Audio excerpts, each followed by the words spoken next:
Welcome to another video और ये है सोलो लेवलिंग के एपिसोड 6 का रिव्यू। तो अब तक की सोलो लेवलिंग की कहानी में जिन्बो को नया असाइनमेंट मिलता है सी रैंक डंजन के अंदर, जहां 2 मेंबर्स की कमी की वजह से जिन्बो को चुना जाता है, जिसका काम सिर्फ उनके लिए सामान उठाना था। पर वो पुरानी टीम जिन्बो और उसके साथ के एक नए लड़के को वहीं छोड़कर डंजन से बाहर निकलते हैं सामान लेने और डंजन को बंद कर देते हैं, ताकि अंदर वो दोनों बॉस का शिकार हो जाए और बॉस आराम से सो जाए उन्हें खाने के बाद, जिसके बाद वो उसके अंदर के एसेंस स्टोन को कलेक्ट कर सके। जहाँ इस सब का अंदाजा काफी हद तक जिन्बो को था और उनके वहाँ फंसने के कुछ देर बाद उस डंजन का बॉस जाग जाता है, जिसे देख अपनी नई शक्ति आजमाने के लिए जिन्बो से लड़ने का फैसला करता है।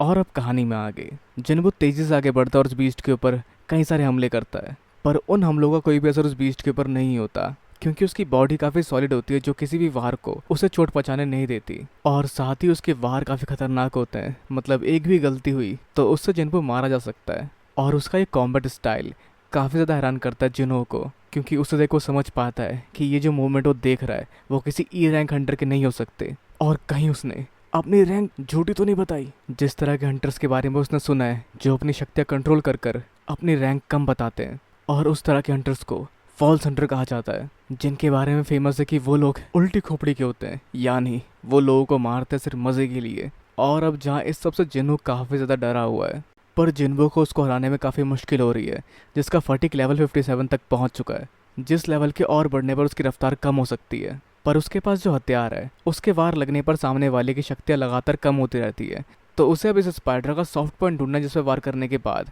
उस स्पाइडर की शक्तियाँ लगातार कम होती जाए और जिन्बो उसकी आंखों पर निशाना साधे उसकी ओर बढ़ता है। लेकिन तभी वो स्पाइडर अपना अगला वार करता है, जिस वार के साथ वो अपने मुंह से एसिड छोड़ता है, जिसे देखते हुए जिन्बो अपने आप को और नहीं रोक सकता, जिसके बाद वो अपनी बाकी एबिलिटी से अपनी रफ्तार बढ़ाकर काफ़ी तेज़ी से वार करता है उस बीस्ट के ऊपर। लेकिन उससे भी उस बीस्ट को ज़्यादा कुछ नहीं होता, या यूं कहे कि कुछ भी नहीं होता। पर जिन्बो फिर भी जूझता हुआ अपनी रफ्तार और बढ़ाता है, पर उस समय तक उसका फटीग लेवल 70% तक पहुंच चुका होता है, जिस वजह से उसकी रफ्तार कम हो जाती है और उसे शिकार होना पड़ता है उस स्पाइडर के वार का, जिस वार से जिन्बो एक किनारे गिर जाता है। और तभी उसे याद आता है उसका वो रिवॉर्ड जो उसने क्लेम नहीं किया, जिसके साथ ही वो अपने आप को फुल रिकवर कर लेता है और दोबारा फुल एबिलिटी और स्ट्रेंथ के साथ आगे बढ़ता है उस स्पाइडर को हराने के लिए। और इस बार वो कामयाब होता है उस स्पाइडर की आंख पर अपने हथियार से वार करने में, जिससे उस हथियार की एबिलिटी उस स्पाइडर पर काम करना शुरू करती है और उस स्पाइडर की शक्तियाँ लगातार ड्रेन होना शुरू हो जाती है। जिस जीत को देखकर जिन्हो और हैरान हो जाता है और उसे क्लियर हो जाता है कि जिन्हो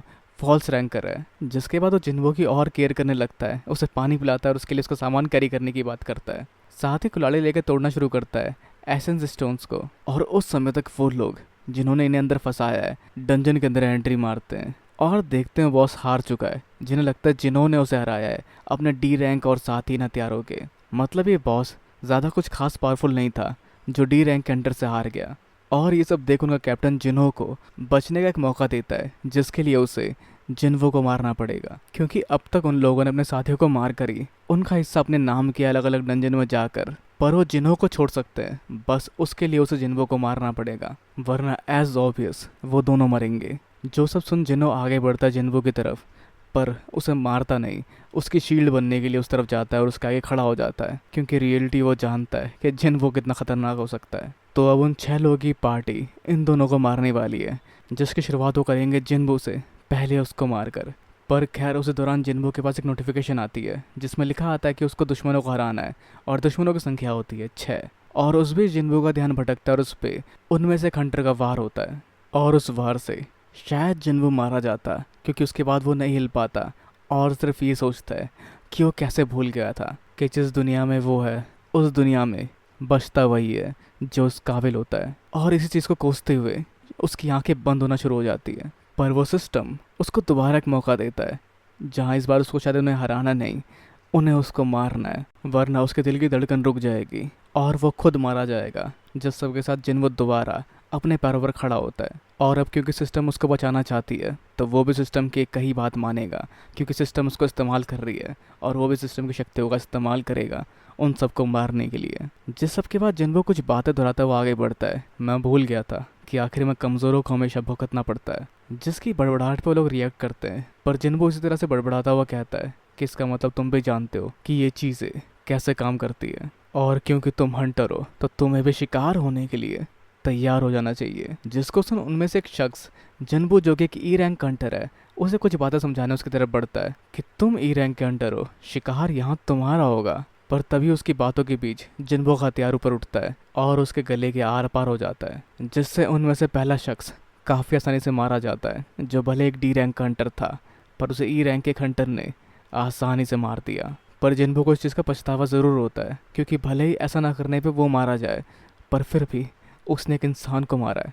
पर अब वो पीछे नहीं हट सकता, क्योंकि स्ट्रॉन्गेस्ट ही सरवाइव करेगा। जिस सबके वो दो बचे हुए हंटर उस पर हमला करते हैं, लेकिन उनके सभी हमलों को वो काफ़ी आसानी से डॉच कर लेता है और आगे बढ़कर हमला कर रहे दो तलवारबाजों को एक एक वार के साथ जख्मी कर देता है, जिनके पर उस तलवार के पैरालिसिस वार का असर होना शुरू होता है और वो अपनी शक्तियाँ खोना शुरू कर देते हैं। और इसी तरह से अपनी तेज़ी के साथ वो दो और लोगों को उनके वारों से बचकर मार देता है, जिससे टोटल 5 लोग मारे जा चुके हैं और लास्ट में बचा है उनका इकलौता बॉस, जो इस हालात को देख के समझ पाता है कि यही वो शख्स है जिसने उस बॉस को मारा है और उसकी पूरी टीम इसने 1 सेकंड के अंदर साफ कर दी। पर उसके हिसाब से उसे हराना उसके लिए इतना आसान नहीं होने वाला, क्योंकि वो एक सी रैंक हंटर है, जिसके बाद वो इस्तेमाल करता है अपनी शक्ति रीइंफोर्समेंट का।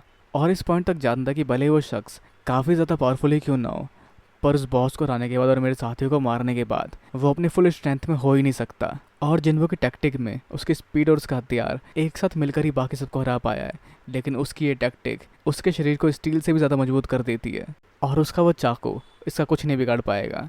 जिस तैयारी से वो अपने वार के साथ लपकता है जिन्बू की ओर, लेकिन जिन्बू उसके इस वारों के बीच में उसको रोक लेता है और कहता है तुम शक्तिशाली हो, लेकिन तुम्हारे लिए बुरी खबर है। और वो ये है कि जिन्बू की शक्तियाँ लगातार बढ़ती रही है। पर वो कैप्टन ये सारी बातें बिल्कुल नहीं सुन पाता, क्योंकि इस दौरान उसे ये समझ ही नहीं आया कि कैसे वो हार गया या कैसे वो नीचे गिर गया। और खुद को यूँ हारता देख वो सब कुछ देने के लिए तैयार हो जाता है। वो उस कीमत की दुगनी कीमत देने को तैयार हो जाता है जो वो जिन्बू को देने वाला था। पर जिन्बू कहता है 3 बार तुमने मुझे 3 बार मारने की कोशिश की। और जिन्बू को ना रुकता देखकर वो कहता है कि तुम इस सबसे नहीं बच पाओगे। पर जिन्बू उसी की बात दोहराता है कि तुमने ही कहा था डंजन में जो भी होता है वो बातें बाहर नहीं जाती। और आखिर में खुद को बचता ना देख पाकर वो सिर्फ यही कहता है कि तुम जानते नहीं हो मैं कौन हूँ या उसका भाई कौन है। जो बात कंप्लीट होने से पहले ही जिन्बू सा गला काट देता है। तो जिन्बू का ये क्वेस्ट पूरा होता है और साथ ही डंजन ढहना शुरू करता है, जिससे बच बचाकर जिनो और जिन्बू उससे बाहर निकलते हैं और इस चीज़ को रिपोर्ट करते हैं कि अंदर हुए हादसे में सारे हंटर मारे गए और समहाउ हम दोनों बच पाए। मतलब सी रैंक के ज़्यादातर हंटर मारे गए और डी रैंक और ई रैंक के बंदे बच पाए। जिस सबको सुनकर एसोसिएशन वाले एजम्पशन बनाते हैं कि हाँ ये हो सकता है कि उस बंदे के नए गियर और उसकी डी रैंक की शक्तियों ने मिलकर सबको हराया और जिन्बू बचा बच बचाकर, जो कि एक ई रैंक हंटर था। शायद इस तरह से दोनों बच पाए उस इंसिडेंट से। पर खैर जिन्बू का ध्यान वहाँ जाता है उसकी नई स्किल्स के ऊपर, जो है मर्डरस इंटेंट, जिसके इस्तेमाल करने से सामने वाले की शक्तियाँ 50% तक कम हो जाती है। तो खैर उस सब के बाद जिन्बू काफ़ी हद तक जिनो का शुक्रिया अदा करता है वो सारी बात छुपाने की।